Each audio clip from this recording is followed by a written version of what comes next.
guys, today we're going to be reading the last book in our author series study about Diana Hutz Aston and Sylvia Long, and this one is called A Butterfly is Patient. And I figured what better way to end our week and to end our author series study than with this book, because next week in science we're actually going to be going over life cycles, and this book is going to kind of take you through the life cycle of a butterfly.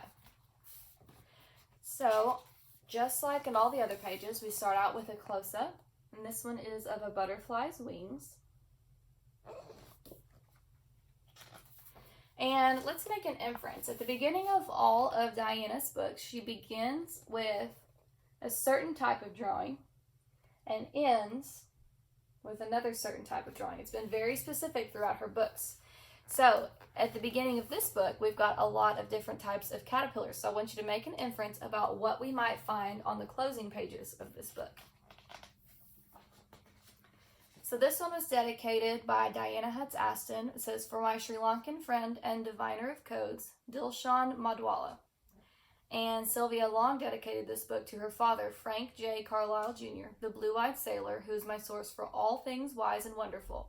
Among other things, he taught me the value of an interest in the natural world and our place in it.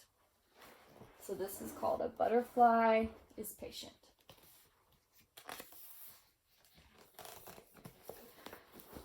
A butterfly is patient.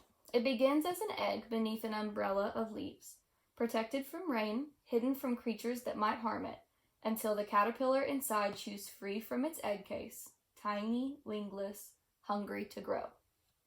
So here we have a great purple hair streak. Seems weird that they would call it that when it's not purple right now, doesn't it? A butterfly is creative.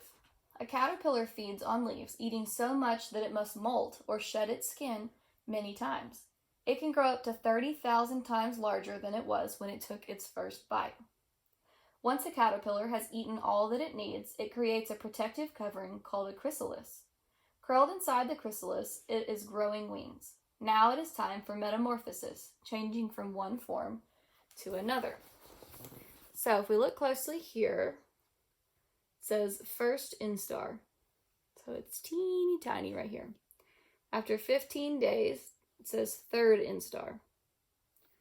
21 days, fifth instar.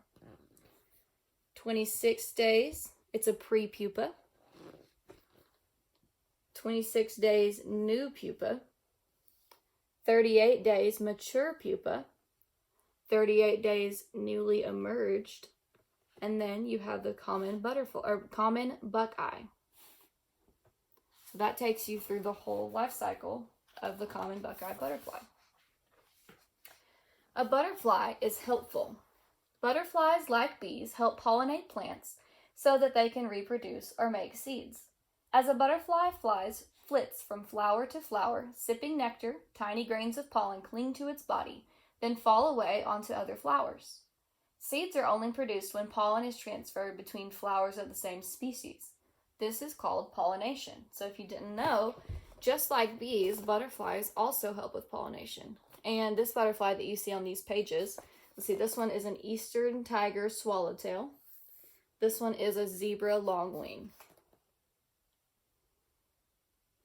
I'm sure you can see where the name zebra longwing came from. A butterfly is protective. Butterflies use their wings to protect themselves from predators, such as hungry birds, lizards, and other insects. Some butterflies have marking on their wings called eye spots. Scientists don't know what they're used for, perhaps to scare away predators or attract mates. Wings can help butterflies camouflage or hide themselves in the environment. One kind of butterfly, the peacock butterfly, makes a hissing sound by rubbing its wings together when it is alarmed. So here are those eye markings that it was talking about. It kind of makes it look like an owl here. This is the one that makes that hissing sound. And then this is an orange oak leaf, and as you can see, it's using its camouflage to blend in with the leaves around it. A butterfly is poisonous. The warning colors of some butterflies' wings, yellows, reds, oranges, whites, and blacks, tell predators that they're poisonous or bad tasting. Monarchs and pipevine swallowtails eat poisonous plants as caterpillars so that they will become poisonous as adults. Birds and other insects have learned not to eat them. This is a pipevine swallowtail. And this is a monarch. This is what it will end up looking like.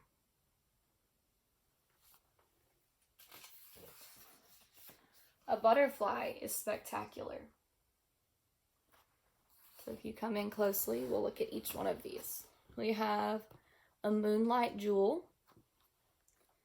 rice paper, common birdwing, ruddy daggerwing, painted Jezebel, green baron, tailed jay, Anna's 88. Can you see why? Zebra swallowtail, hieroglyphic flat, elbowed pierrot, blue morpho, common posy, spotted fritillary, Malay lacewing, and here is a caterpillar version of the Malay lacewing.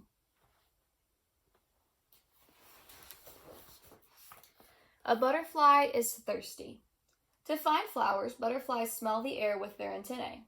They taste with their feet, but sip nectar, the sweet liquid produced by many flowers, with a proboscis, a tongue that coils and uncoils. Some butterflies get their nourishment from rotting fruit, like the blue morpho, or minerals. Often a kaleidoscope of butterflies gathers as a puddle club in mud near a pond or a lake to drink water rich in salts and minerals. This is a common Mormon. This one is a common bluebottle. And this is a blue Mormon.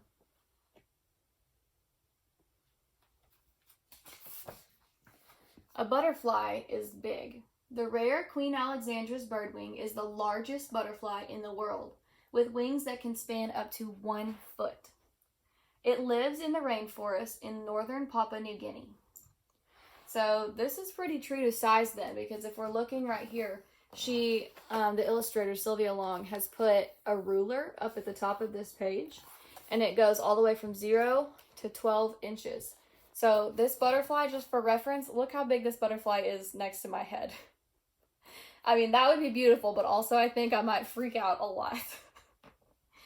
The smallest is the rarely seen Aryan small blue, found in Afghanistan, with a wingspan of less than 1/3 of an inch, about the length of a grain of rice. And so this one is also true to size, if you can see it right here.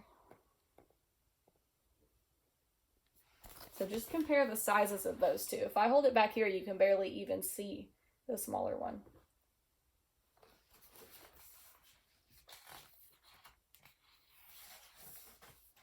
A butterfly is scaly. Do you recognize this drawing from the beginning of the book? A rainbow of shiny, powdery scales covers the wings of a butterfly, scales stacked like shingles on a roof. Without scales, its wings would be as transparent as the wings of a bee or dragonfly. The colors, patterns, and shapes of a butterfly's wings have a purpose.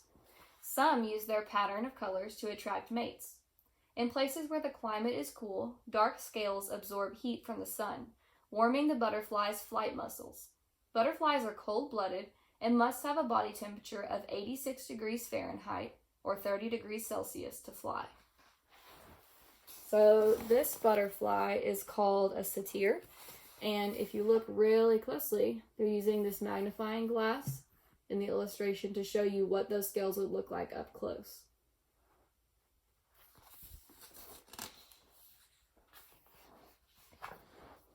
A butterfly is not a moth. Butterflies and moths belong to the same family of insects, the Lepidoptera, which means scale wing. They are the only insects with scaly wings, but there are differences between them. Moths appeared on Earth between 100 and 190 million years ago. Butterflies 40 million years ago, during the Cretaceous period, when flowering plants and the nectar most butterflies need to survive also evolved. Nearly every kind of butterfly flies during the day, while most moths fly at night. A moth spins a cocoon made of silk, while a butterfly wraps itself in a chrysalis or exoskeleton made from its skin. So here we have the zebra longwing, a Diana fritillary, and a mourning cloak, and American copper. On this side, we have Io's cecropia and Luna.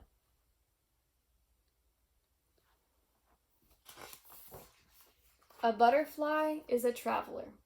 Most butterflies, such as the red admiral or the common buckeye, migrate a short distance to find a warmer place, but some, like the monarch, travel far. Although monarchs weigh only as much as a few rose petals, they can fly almost 3,000 miles from Canada to their winter home in Mexico at a rate of 20 miles per hour.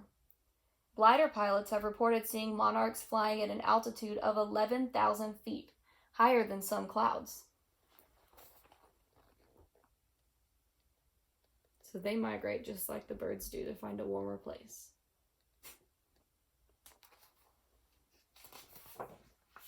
A butterfly is magical. Monarchs gather in huge numbers in the forests of central Mexico waiting for spring. Then they fly north to the milkweed plants in North America, where they lay their eggs. Now it's time again for their metamorphosis.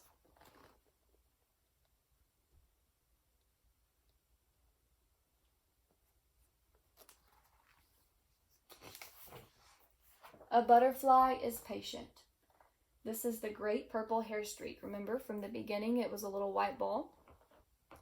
The egg hatches, the caterpillar emerges, feasting on leaves before it wraps itself into its warm, protective chrysalis, patiently waiting to soar. And this is still that great purple hair streak.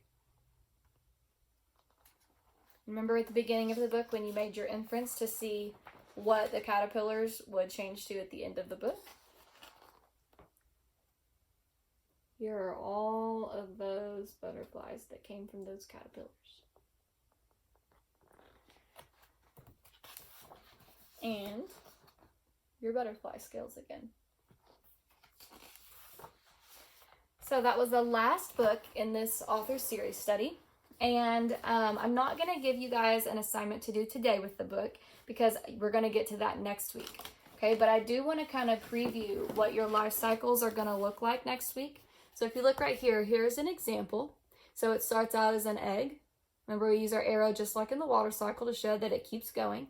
So we have our egg, caterpillar, pupa, butterfly. So just like in the water cycle, it just keeps going and keeps going because this butterfly would have an egg that would turn into a caterpillar that would go to a pupa stage and then turn to a butterfly. So all life cycles are going to be similar to this. While they may not all begin as an egg, they will all go through a cycle like that from where it's first created until it's a full-grown adult, and then it has its own babies. So next week we're going to be going over life cycles. I know we're going to talk about ladybugs some. We're going to talk about frogs, and then you guys are going to need to be checking your Happy Mail so that we can also be talking about another kind of life cycle. So that wraps up our author's series study. I hope you guys enjoyed it. If you really did like these books as much as I did, I have dropped an Amazon link in every video. So go support your author and your illustrator and grab a copy for yourselves. Bye!